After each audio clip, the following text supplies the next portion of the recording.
Jamaica Defence Force, in collaboration with the United Nations Office on Drugs and Crime, will host Exercise Event Horizon 2025 from January 12 to 26, 2025. 14 countries from the Caribbean, Central, South and North America and Europe will be participating in cybersecurity, search and rescue, humanitarian assistance and disaster relief, and maritime safety and security exercise simulations. Follow us on Instagram, X and Facebook at JDF Soldier for more details.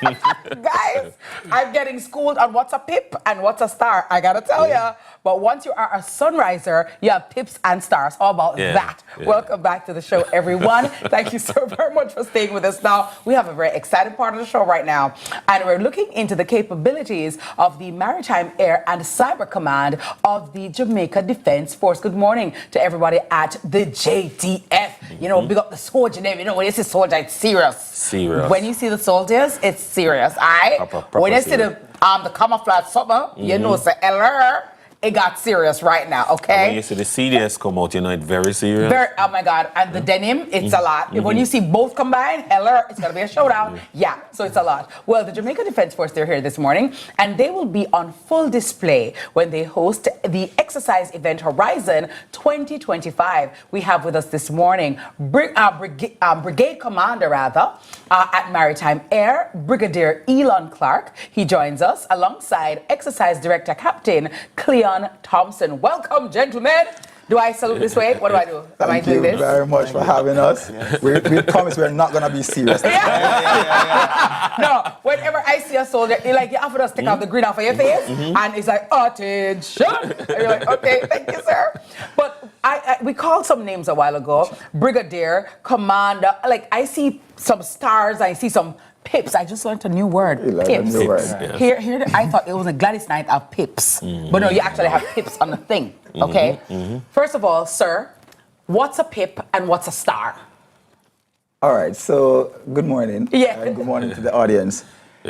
So, for an observation, looking at them, they're actually quite similar just for the visual, but they have significant differences in terms of what they translate to in terms of rank. Okay. So a pip is on the scale is lower than a star. Okay. So one pip represents a second lieutenant, and that increases up to captain, which has 3 pips. So second lieutenant has 2 pips, and the captain has 3 pips.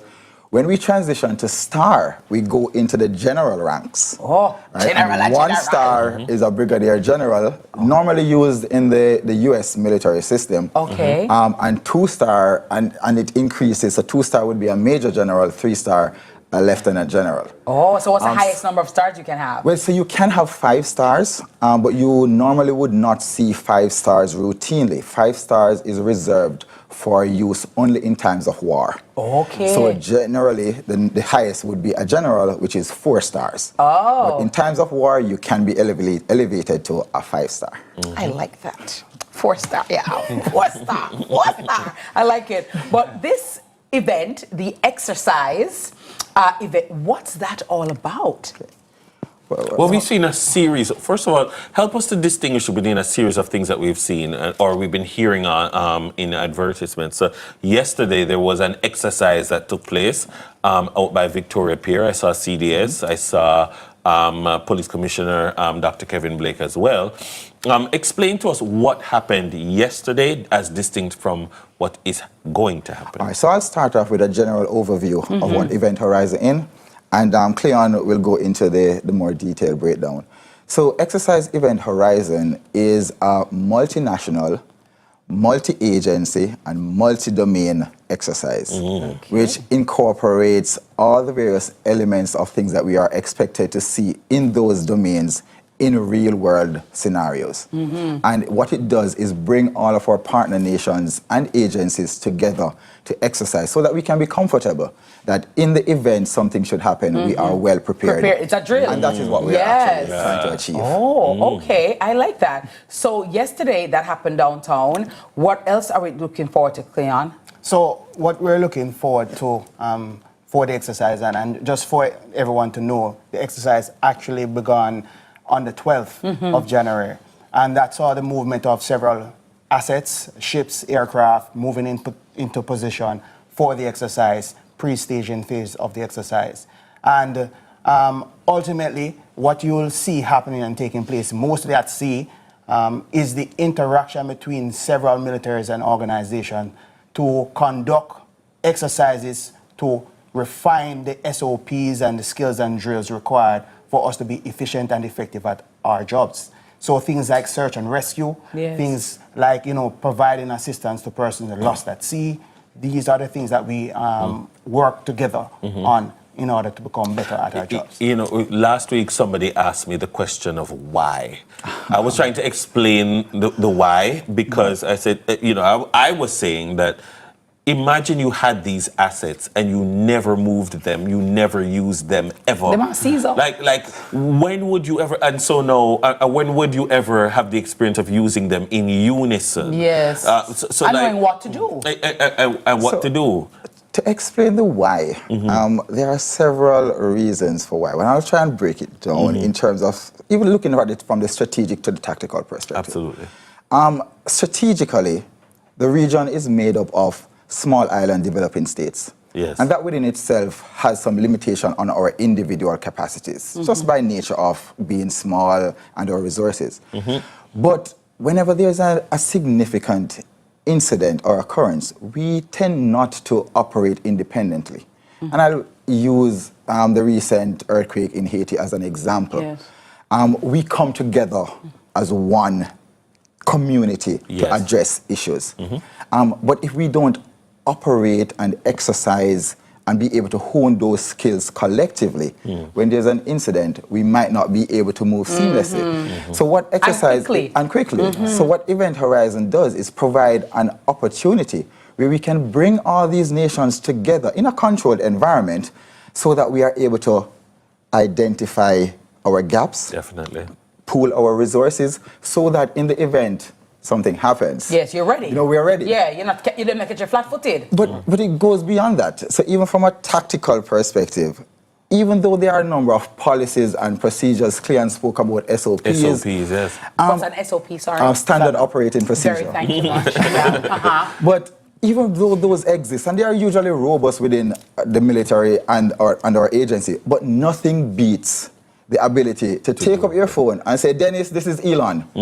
There's a situation, let's deal with it. Right. And so Exercise Event Horizon also gives us that opportunity to build the camaraderie, build the trust, so that we are actually talking to someone as opposed to just a voice on the phone, so that we come together and address issues. And that is the reason why we're doing this. And it makes sense. So yesterday was Victoria Pier, you said, Dennis. Where will the other exercises be held? And I'm just seeing the little children. Is it free? And how can people get there to see this on full display? Well, for the most part, the exercise that will be conducted several miles offshore Jamaica. However, you will have some exercises being conducted in Jamaica. One will be happening at the Kingston Harbour area, and that is to practice the National Oil Spill Plan. So you will see soldiers operating in and around the harbour, trying to basically go through the procedures of cleaning up oil and, of course, keeping the public safe at the same time. Right. So you will also happen to see in Portland as well, and both things are happening next week, persons being exercise for mass casualty recovery, and we are in collaboration with the Ministry of Health and Wellness on that. So what you'll see is persons in the water, out by Ken drones, and the helicopters and the various vessels from Jamaica, Dumrep, and the Bahamas trying to recover those persons who essentially would have been lost at sea via a downed aircraft. And these are all trained persons, right? These are all trained persons. Because we'll probably get nervous. Right. Like how me I drive past and see that now. But that is why conversations like this are important.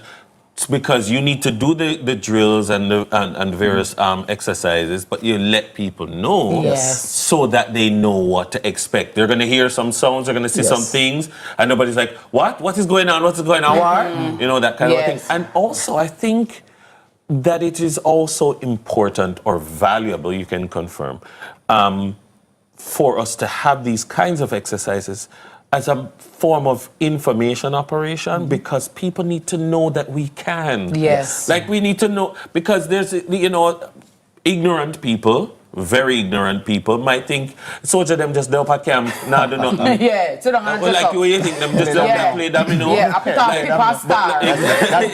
But the truth is that you have to show them capacity. So and also inspire the next generation. Yes, You through what you're doing, you have some little picnic and watching. I want to do that. That's the future brigade commander that you're inspiring. That is indeed correct. And sometimes I do hear the remark, what are soldiers doing? Besides when it's up that trade, and I build 6-pack, Elon. Well, don't let me tell my story. That's another exercise event. Yes. So, for the most part, there are some elements of the JDF that are obvious. Yes. The infantry, those persons that you are actively supporting the Jamaica Constabulary Force, and we see them. They're front-facing. They're front-facing. And so those, the general public sees them, they know them. But the JDF is much more than that. If I should speak specifically to the Maritime, Air and Cyber Command, most of our activities are beyond sight. Yes. The maritime environment goes very far. The cyber domain, again, an invisible threat. And so the opportunity for Exercise Event Horizon to show that we are more than just what you are seeing. There are lots happening that you are not seeing. It gives that confidence to our citizens. Yes, I was about to say, because now that I know my country has this ability, it gives me this kind of confidence knowing that, we can handle it. Because oftentimes we think that these types of things are only in first world countries or overseas, the big boys. But hello, we as a collective, we got stuff going on as well. So I do like that. So again, Cleon, just tell us, where can we watch? When can we watch? When can we come out and enjoy the event? Right, so for the oil spill, that will take place between the 22nd and the 23rd of January. And for the mass casualty recovery, you'll see or be able to see that between the 24th and 25th of February. So basically next week, Tuesday, Wednesday. Of January, yes. Right, of January. Next week, Tuesday and Wednesday, and next week, Thursday and Friday. So, and it will be downtown, you said? So the first iteration or activity will take place in Kingston Harbour. Yes. So you can go out by the Palisades and you can see the activity there. Nice. Or if you're not in Kingston and you're in the Portland area, you'll be able to see the activities in Portland between Thursday and Friday of next week. I like that. So Portlanders, look out for that. I'm very excited about it. And congratulations to all of you guys. And is this a yearly event? So we started off as a yearly event. So this is actually our third iteration. So the first one was 2023, and we did it for every year. As we started off with 3 countries. Yes, sir. 3 countries. We're now at 14 participating countries and roughly 33 agencies. So you see it has grown over time, which indicates that the planning process has also grown. And so based on that, what we have decided is that we will look at a biannual exercise, so it extends the planning time. So we're looking for potentially the next one be 2027. Very well. I love that. And I'm quite sure that there is some little boy or little girl watching this morning and seeing the exercise and they're like, you know what? I want to do that for me. I want that soldier. I want to fly helicopter. And I like that for children because you know what, Elon, representation matters, right? And when children and young people and people in general can see it, it makes it believable because if Elon and Cleon can do it, so can I, So I really love that. Is there anywhere else that we can get additional information? So our social media pages are very active. Yes. Instagram, we're on X, Facebook. The JDF site is for Instagram is at JDF Soldier. And then the individual units, so for example, MAC, there's a formation, which is the host, it's MACC_JDF. And so we publicize all the activities there. GIS also is very integral in our PR, and so you'll be able to track events on their pages as well. Definitely. All right. Sounds great. Right, thank you so very much for stopping. By the way, oh yes, I come feel like. Come on, that big finger.